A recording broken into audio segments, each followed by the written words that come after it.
Ողջույն, եթերում շաբաթն ամփոփն է, անցնող շաբաթվա կարևոր իրադարձությունները առաջիկա րոպեներին։ Շաբաթվա սկզբին վարչապետ Փաշինյանը պաշտոնական այցով գտնվում էր Էստոնիայում։ Երևանը բարձր է գնահատում Էստոնիայի հստակ դիրքորոշումը Հայաստանի տարածքային ամբողջականության պաշտպանության հարցում, հայտարարել է վարչապետը Տալինում Էստոնիայի նախագահի հետ հանդիպմանը։ Փաշինյանը հանդիպել է նաև Էստոնիայի խորհրդարանի նախագահի, արտգործնախարարի, վարչապետի հետ։ Հայաստանի և Էստոնիայի վարչապետները նաև համատեղ ասուլիս են տվել։ Քրիստեն Միխալը հայտարարել է. Էստոնիան աջակցում է Հայաստանի ժողովրդավարական բարեփոխումներին, Եվրամիության հետ ավելի սերտ հարաբերություններ հաստատելու ֆոնին։ Գնահատել Փաշինյանի կարևոր մասնակցությունը Հայաստանի և Ադրբեջանի միջև խաղաղության համաձայնագրի տեքստը համաձայնեցնելու հարցում։ Նիկոլ Փաշինյանն էլ վերահաստատել է. Հայաստանը չի շեղվելու ճանապարհից և համբերատար ու վճռական շարունակելու է իր ռազմավարությունը մինչև համաձայնագրի ստորագրում և խաղաղության հաստատում։ Արտաքին քաղաքականությունում Հայաստանի հարաբերությունները հիմնվում են և հիմնվելու են փոխադարձ հետաքրքրությունների վրա։ Հայաստանը որդեգրել է բալանսավորման և բալանսավորված արտաքին քաղաքականություն։ Տալին կատարած պաշտոնական այցի ընթացքում Էստոնիայի վարչապետի հետ համատեղ ասուլիսում Փաշինյանի խոսքն է. Մենք մեր արտաքին քաղաքականությունը չենք պատկերացնում և չենք կառուցում մի ուղղությամբ, և մենք փորձում ենք գտնել և կառուցել ճիշտ բալանսներ մեր արտաքին քաղաքականության մեջ, և դրա արտահայտություններից մեկը նաև Հայաստանի Հանրապետությունում վերջերս ընդունված օրենքներ Հայաստանի Հանրապետության Եվրամիությանը անդամակցելու գործընթացի մեկնարկը տալու վերաբերյալ, և ես ուզում եմ ասել, որ նաև վարչապետի հետ քննարկումների ժամանակ ես ընդգծեցի, որ այդ օրենքը մենք դիտարկում ենք նաև որպես լրացուցիչ խթան մեր ժողովրդավարական բարեփոխումների համար, որովհետև մենք այսպես թե այնպես ժողովրդավարական բարեփոխումների քաղաքականություն ենք վարում, ոչ թե քաղաքականություն, այդ ռազմավարություն, և շատ կարևոր է, որ այդ ռազմավարության մեջ մենք ունենանք լրացուցիչ խթաններ, և այդ օրենքը այդ լրացուցիչ խթաններից մեկն է։ Վարչապետը խոսել է նաև Հայաստան-Ռուսաստան հարաբերություններից, հայտարարելով, որ իրականությունը չարտահայտող մեկնաբանություններ են հաճախ արվում, ուստի հստակեցնում է. Հայաստանը Ռուսաստանի հետ հարաբերությունները լարելու կամ խզելու մտադրություն չունի։ Պաշտոնական Երևանի նպատակը լավ հարաբերությունների առկայությունն է միջազգային բոլոր գործընկերների հետ։ Մենք ուզում ենք ունենալ կարգավորել մեր հարաբերությունները մեր տարածաշրջանի երկրների հետ։ Մենք ուզում ենք հարաբերությունները կարգավորել Ադրբեջանի հետ, Թուրքիայի հետ, մենք ուզում ենք ավելի լավացնել հարաբերությունները մեր մյուս հարևանների հետ, Վրաստանի հետ, Իրանի Իսլամական Հանրապետության հետ, և իհարկե մենք ուզում ենք խորացնել մեր հարաբերությունները Եվրամիության հետ, եթե մենք տեսնենք, թե վերջին տարիներին ինչ զարգացումներ են եղել Հայաստան-Եվրամիություն հարաբերություններում, գուցե թե որոշ ժամանակ առաջ դա թվար և գնահատվեր անիրատեսական և անհնար։ Այսօր Հայաստանում Եվրամիության դիտորդական, քաղաքացիական դիտորդական առաքելություն կա, և ես շնորհակալ եմ Եվրամիությանը և նաև շնորհակալ եմ Էստոնիային այդ որոշմանը աջակցելու համար։ Հիմա մենք վիզաների ազատականացման բանակցություններ ենք սկսել, որը հույս ունենք տրամաբանական ժամկետներում կհանգի տրամաբանական ավարտի։ Նախորդ տարի Եվրամիությունը որոշում կայացրեց Հայաստանին ներառել եվրոպական խաղաղության գործիքի աջակցություն տրամադրել գործիքի շրջանակներում, ինչը կարծում եմ ևս շատ կարևոր որոշում է։ Իհարկե շոշափելի իմաստով, առարկայական կամ նյութական իմաստով այդ որոշումը բավականին սիմվոլիկ է, բայց ունի ահռելի քաղաքական նշանակություն, և սա նաև մեր բալանսավորված և բալանսավորման արտաքին քաղաքականության կարևոր արդյունքներից մեկն է։ Թե ինչպես է Էստոնիան դիտարկում Հայաստանի ներկայիս հետագիծը դեպի Եվրամիության հետ ավելի խոր ինտեգրում, ինչ կոնկրետ աջակցություն կարող է այդ երկիրն առաջարկել Հայաստանին Եվրամիության չափանիշներին համապատասխանեցնելու համար, Էստոնիայի վարչապետի պատասխանն է. Ուրախ եմ, որ դուք որդեգրել եք փիլիսոփայական մոտեցում, այն է, որ բարեփոխումները հայ ժողովրդի կյանքը լավարկում են։ Այսինքն ոչ թե բարեփոխումներ են հանուն բարեփոխումների, այլ բարեփոխումներ հանուն էլ ավելի լավացնելու Հայաստանի ժողովրդի կյանքը, և հետևաբար այս բարեփոխումների առումով հարաբերությունները խորացնել Եվրամիության հետ կարող է շատ լավ խթան լինել։ Եթե տեսնենք, թե ինչ է արդեն իսկ տեղի ունեցել, ինչ քայլեր են արդեն իսկ արվել, որոշումներ կայացնել սահմանային պաշտպանության հետ կապված, այս գիտակցված ընտրությունը ել ավելի սերտացնել հարաբերությունները Եվրոպայի հետ, մենք կարող ենք օգնել մեր թվային պետության փորձով։ Լրագրողի հարցին ինչն է խանգարում Հայաստանի եւ Ադրբեջանի միջև խաղաղության համաձայնագրի ստորագրմանը, Փաշինյանը մանրամասնել է։ Մեր կառավարությունը ես անձամբ այդ թեմայի վրա աշխատում ենք ամենօրյա ռեժիմով եւ ինչպես ասացի, մենք հետեւողական եւ վճռական ենք այդ հարցում մեր անելիքը անել լիարժեք ձևով հետեւողական եւ համբերատար։ Ապրիլի 28-ին երկօրյա պաշտոնական այցով Հայաստան էր ժամանել Վրաստանի նախագահ Միխայիլ Կավիլաշվիլիի գլխավորած պատվիրակությունը։ Ձեր այցը ևս մեծ վկայություն է, որ մենք շարունակում ենք այն դարավոր ավանդույթները, որոնք ձևավորվել են հազարամյակների ընթացքում եւ վերաբերում են մեր ժողովուրդների բարեկամությանը։ Նախագահական նստավայրում հանդիպման ժամանակ իր ողջույնի խոսքում ասել է Հայաստանի Հանրապետության նախագահ Վահագն Խաչատուրյանը, վստահություն հայտնելով, որ երկու երկրների միջև քննարկումները շարունակական են լինելու եւ նպաստելու են երկու ժողովուրդների բարեկամության ամրապնդմանը։ Շնորհակալություն հայտնելով ջերմ ընդունելության համար նախագահ Միխայիլ Կավիլաշվիլին ասել է. Նախագահի պաշտոնում սա իմ առաջին այցն է եւ ես շատ ուրախ եմ եղբայրական Հայաստանում գտնվելու համար։ Ինչ խոսք, լիովին համաձայն եմ, որ մեր դարավոր բարեկամությունը եւ եղբայրությունը օրինակելի է եւ շարունակական զարգացում է ունենալու։ Վրաստանի նախագահի գլխավորած պատվիրակության հետ հանդիպել է նաև Փաշինյանը։ Նրանք քննարկել են Հայաստան-Վրաստան գործակցության օրակարգը, տնտեսության, զբոսաշրջության, ենթակառուցվածքների, կրթության ոլորտներում համատեղ ծրագրեր, երկուստեք ընդգծվել Հայաստանի եւ Ադրբեջանի միջև խաղաղության համաձայնագրի ստորագրման անհրաժեշտությունը։ Ձեր այցը ևս մեկ վկայություն է, որ մենք շարունակում ենք այն ավանդույթները, դարավոր ավանդույթները, որ փոխանցվել է հազարամյակների ընթացքում, վերաբերում է մեր երկու ժողովուրդների դարավոր բարեկամությանը եւ ես ձեր այցը այդ տեսանկյունից եմ նաեւ բարձր գնահատում։ Ինձ համար նախագահի պաշտոնում սա առաջին այցն է Հայաստան, շատ ուրախ եմ, որ գտնվում եմ մեր բարեկամ Հայաստանում, ինչ որ համաձայնում եմ, որ մեր դարավոր բարեկամությունը եւ հայրությունը օրինակելի է։ Վրաստանի հետ մեր հարաբերությունները զարգանում են թե երկկողմ, թե բազմակողմ ձևաչափերում։ Քննարկում ենք ունեցել նաև տարածաշրջանային կայունության եւ երկարատև խաղաղության հաստատման հարցերի շուրջ։ Հայաստանը հաստատակամ է խաղաղության օրակարգ առաջ մղելու գործում։ Հայաստանի Հանրապետության եւ Ադրբեջանի Հանրապետության միջև խաղաղության եւ միջպետական հարաբերությունների հաստատման մասին համաձայնագրի տեքստը վերջնական համաձայնեցվել է եւ պատրաստ է ստորագրման։ Կառավարության որոշմամբ 2 ամսով երկարաձգվել է Լեռնային Ղարաբաղից տեղահանվածների առաջնային կարիքների կեցության ծախսերի համար նախատեսված 40,000 դրամի սոցիալական աջակցությունը։ Ապրիլից վերանայված դրամական աջակցությունը 2 ամսով կշարունակվի ոչ միայն թիրախային խմբերի, այլև բոլորի համար։ Նույն ժամկետով կհետաձգվի նաև տեղահանված կարիքավոր ընտանիքների հավելյալ աջակցությունը։ Կառավարության նիստի մանրամասները։ 1.6 միլիարդ դրամ կհատկացվի 17 համայնքի 27 սուբվենցիոն ծրագրի համաֆինանսավորմանը։ Փաշինյանը թվարկեց ծրագրերը, որոնց թվում են նաև մանկապարտեզների կառուցման աշխատանքներ։ Առաջարկվում է կարգավորել համընդհանուր հայտարարագրման շրջանակում սոցիալական ծախսերի փոխհատուցման ընթացքում առաջացած որոշ հարցեր։ 2024-ի հունվարի 1-ից այս տարվա հունիսի 1-ը կատարված ծախսերը կվերադարձվեն, եթե դրանք կատարել է այլ անձ, բայց հայտարարատուի միջոցներով։ Այս ժամկետից հետո կատարված ծախսերը կվերադարձվեն, եթե անմիջականորեն կատարել է հայտարարատու անձը։ Ֆինանսների նախարարը մանրամասնել է. խնդիրներ են առաջացել այն դեպքում, երբ գործատուն առողջության ապահովագրական պայմանագրին կողմ է, սակայն շահառուները այդ գործատուի աշխատողներն են։ Այս դեպքում ապահովագրական վճարը կատարվում է գործատուի կողմից, որից հետո գումարները փոխհատուցվում են աշխատողների միջոցներից։ Հարցն այն է, որ հաշվարկային փաստաթղթերը դուրս են գրվում գործատուներին, ինչի հետևանքով հնարավոր չի լինում փոխհատուցել սոցիալական ծախսերը։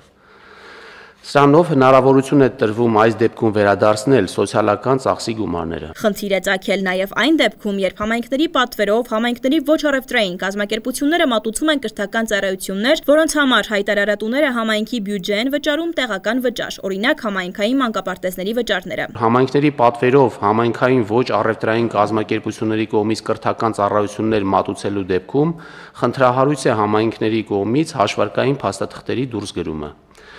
Հնարավորություն է տրվում, որ հաշվարկային փաստաթղթերը համայնքների անունից դուրս գրեն համայնքային ոչ առևտրային կազմակերպությունները։ 37737 քաղաքացի արդեն լրացրել է հայտարարագիր, 17000-ը պետք է ստանա սոցիալական կրեդիտ, 16271-ը արդեն ստացել է։ Քաղաքացիները պետբյուջեից ընդհանուր հետ են ստացել մոտ 1.5 միլիարդ դրամ, գեներացվել է 1 միլիարդ դրամի հաշկ։ Քանի դեռ բոլոր քաղաքացիները չունեն ID քարտ, թվայնացում չի լինելու։ Ինչ ուզում եք կարեք։ Այսինքն թվայնացման անկյունակարը ID քարտն է։ Եթե ընդհանուր հանրագումարով նայենք, ստացվում է, որ շուրջ 151000 անձ ըստ էության կամ արդեն իսկ ստացել է, գերակշիռ մասը ստացել է նույնականացման քարտ, կամ սպասում է իր հերթին, որպեսզի կարողանանք քարտերի տպագրությունն իրականացնել։ Եթե այսօրվա կտրվածքով նայենք, օրական շուրջ 1000 նույնականացման քարտի սպասարկում կարող ենք ունենալ, բայց այս թիվը արդեն իսկ ենթակա է լինելու կրկնապատկման, որովհետև մենք ձեռք ենք բերել 2 նոր տպագրական սարքերի համար նախատեսված լազերային համակարգ, որը թույլ կտա ավելի արագ տպագրություն իրականացնել նույնականացման քարտերի։ Կառավարության ղեկավարը տեղեկացրեց, 2025-ի մարտին արձանագրվել է 782100 աշխատատեղ, որը նախորդ տարվա համեմատ ավելի է 41000-ով։ Այս տարվա մարտի ցուցանիշը 782100-ը բացարձակ ռեկորդից հետո երկրորդ ցուցանիշն է։ Կառավարությունը նաև հաստատել է Հայաստանի եւ Ասիական զարգացման բանկի միջև կնքված համաձայնագիրը, այն վերաբերում է հյուսիս-հարավ ճանապարհային միջանցքի Սիսիան-Քաջարան ճանապարհի հյուսիսային ենթահատվածի վերակառուցմանը, որի ընդհանուր արժեքը կազմում է 335 միլիոն եվրո։ Ասիական զարգացման բանկը կհամաֆինանսավորի ծրագիրը 236 միլիոն եվրոյի չափով։ Խաչատուր Սուքիասյանի նախաձեռնությամբ Երևանի Մխիթար Հերացու անվան պետական բժշկական համալսարանի հրավերով աշխատանքային այցով Հայաստանում էր գտնվում Իտալիայի Սան Ռաֆայելե ինստիտուտի տարիքային զարգացման խանգարումների բաժանմունքի ղեկավար աշխարհահռչակ Ֆեդերիկո Վիջևանոն։ Երրորդյա այցի շրջանակում պրոֆեսոր Վիջևանոն ծանոթացել է մանկական բժշկական հաստատությունների հնարավորություններին, մասնակցել կլինիկական բարդ դեպքերի քննարկմանը և իրականացրել խորհրդատվություններ բուժառուների համար։ Իսկ զինվորի տանը կազմակերպված հանդիսավոր արարողության ընթացքում պրոֆեսորին շնորհվել է Երևանի պետական բժշկական համալսարանի Մուրացյան համալսարանական հիվանդանոցի այցելու պրոֆեսորի պատվավոր կոչումը։ Խաչատուր Սուքիասյանի նախաձեռնությամբ եւ Երևանի Մխիթար Հերացու անվան պետական բժշկական համալսարանի հրավերով աշխատանքային երրորդյա այցով Հայաստանում է գտնվում նյարդաբանության եւ հոգեբուժության պրոֆեսոր, Իտալիայում գտնվող Սան Ռաֆայելե ինստիտուտի տարիքային զարգացման խանգարումների բաժանմունքի ղեկավար Ֆեդերիկո Վիջևանոն։ Զինվորի տանը պրոֆեսոր Վիջևանոն հանդիպեց վերականգնողական կենտրոնի թիմին եւ ծանոթացավ նրա գործունեությանը։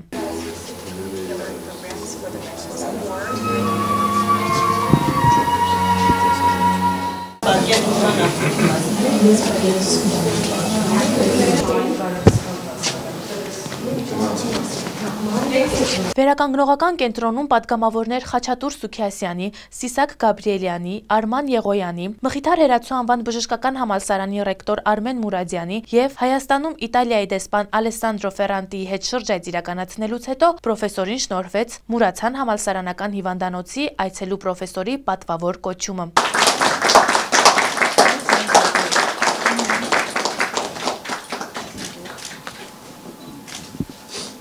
Սա մեր տաներն են պատրաստում զինվորները, այս հրաշալի փոքրիկ հուշանվերները, սա հարավ-ամերիկյան ինտերներ են, որոնք Հայաստանում են։ Այսօրվա այցը նվիրված է մեր երեխաներին եւ իրենց առողջությանը, որովհետեւ այդ խնդիրը բավականին արդիական է ամբողջ աշխարհում եւ մասնավորապես Հայաստանում մանկական էպիլեպսիան եւ այդ տարիքում ձևավորված խնդիրները կարծես թե մուլտիպլիկացիոն արձագանքում են արդեն դեռահաս եւ ավագ տարիքային խմբում։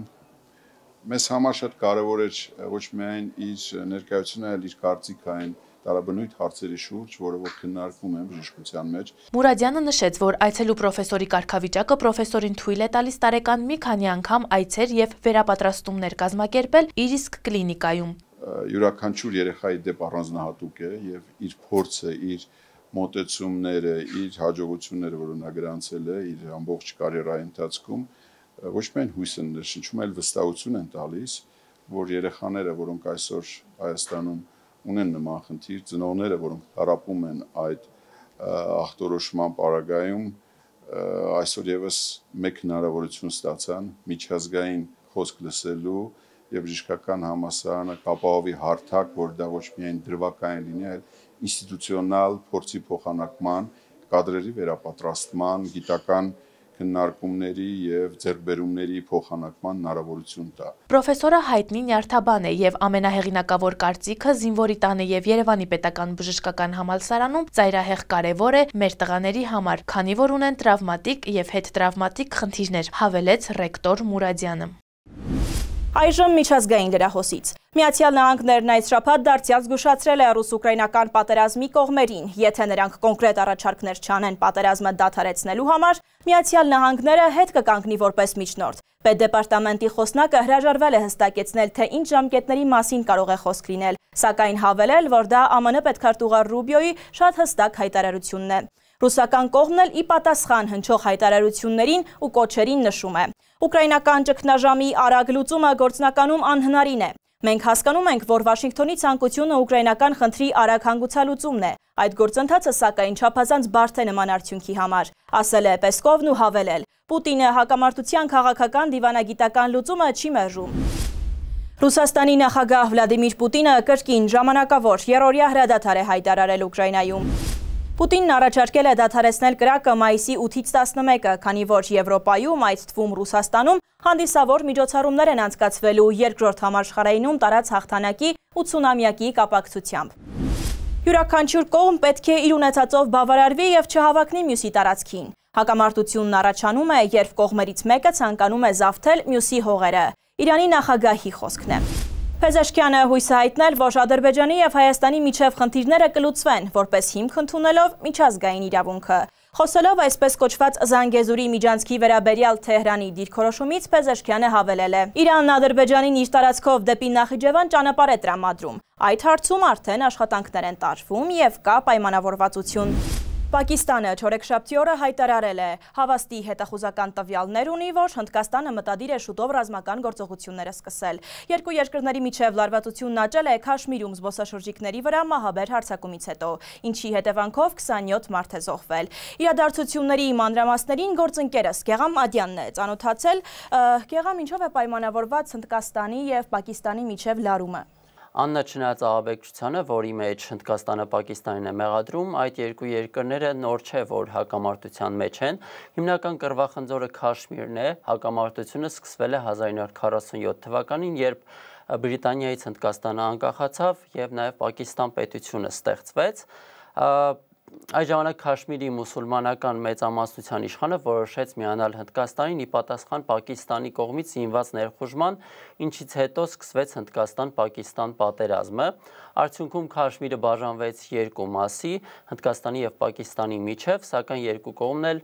այդ տարածքը համարում են ամբողջությամբ իրենցը։ Քաշմիրը ռազմավարական նշանակություն ունի երկու երկրների համար, հատկապես ջրային ռեսուրսների առումով։ Այդ տարածքով է հոսում Ինդոս գետը, որի հնարավոր հոսքի փակումը աղետալի հետևանքներ կունենա Պակիստանի համար, քանի որ այն ապահովում է ջրային ռեսուրսների 90%-ը։ Արդյոք կողմերը լայնածավալ պատերազմի կգնան։ Դժվար է ասել, այնուամենայնիվ երկու միջուկային տերությունների միջև լարվածությունը մնում է բարձր մակարդակի։ Պակիստանի կառավարությունը Նյու Դելիին մեղադրել է, որ առաջիկա 24-ից 36 ժամերի ընթացքում հարձակում է նախապատրաստում Հնդկաստանը, հողում անելով չակերտավոր իր հավաստի հետախուզական տվյալներին, իսկ մինչ այդ երկու երկրները միմյանց համար փակել են օդային տարածքը, Հնդկաստանը չեղարկել էր պակիստանցիների համար վիզաների տրամադրումը, իր երկրի քաղաքացիներին կոչ էր արել լքել Պակիստանը եւ նույնը արել էր Պակիստանը, ինչի արդյունքում 800 պակիստանցի լքել է Հնդկաստանը, իսկ մոտ 1500 հնդիկ վերադարձել տուն, եւ ինչպես արդեն նշեցի, Հնդկաստանը նախկինում հայտարարել էր 1960 թվականի Ինդոսի ջրերի մասին պայմանագրից դուրս գալու մասին, որը կարգավորում է ջրերի բաշխումը։ Հետաքրքիր է միջազգային արձագանքը ինչպիսին է։ Արդեն իսկ Հնդկաստանի հիմնական դաշնակից Միացյալ Նահանգները կոչ արել խուսափել պատերազմից եւ հույս հայտնել, որ Պակիստանի իշխանությունները կհամագործակցեն Հնդկաստանի հետ Պակիստանում գործող զինյալների դեմ պայքարում։ Չինաստանը, որ ռազմավարական դաշնակիցն է Պակիստանի, կրկին կողմերին կոչ է արել նվազեցնել լարվածությունը, նմանատիպ կոչ է արել նաև Եվրամիությունը, տարբեր երկրներ, իսկ Ֆրանսիան, որ ավելի սերտ հարաբերություններ ունի Հնդկաստանի հետ, դատապարտել էր տեղի ունեցած ահաբեկչությունը եւ կողմերին զսպվածության կոչեր արել։ Պակիստանի դաշնակից Ադրբեջանը ինչպես է դիրքավորվել։ Չնայած 44-օրյա պատերազմի ընթացքում Պակիստանը եւ դիվանագիտական եւ ռազմական առումով աջակցել է Ադրբեջանին, Ադրբեջանի ԱԳՆ-ն պարզապես մտահոգություն է հայտնել առաջացած լարվածության կապակցությամբ, բայց հետաքրքիր զարգացումներ են եղել Անկարայի մասնակցությամբ, հնդկական մամուլում տեղեկություններ կան, որ Թուրքիան ռազմական տեխնիկա է ուղարկել Իսլամաբադին, Կիրակի օրը տեղեկություններ կան, որ պակիստանյան Կարաչի քաղաք է ժամանել Թուրքիայի ռազմաօդային ուժերի C-130 Հերկուլես ռազմական ինքնաթիռներ, որոնք ռազմական տեխնիկա են տեղափոխում, բայց թե ինչի մասին է խոսքը, հայտնի չէ։ Շնորհակալություն։ Այսօր այսքանը, կհանդիպենք հաջորդ շաբաթ։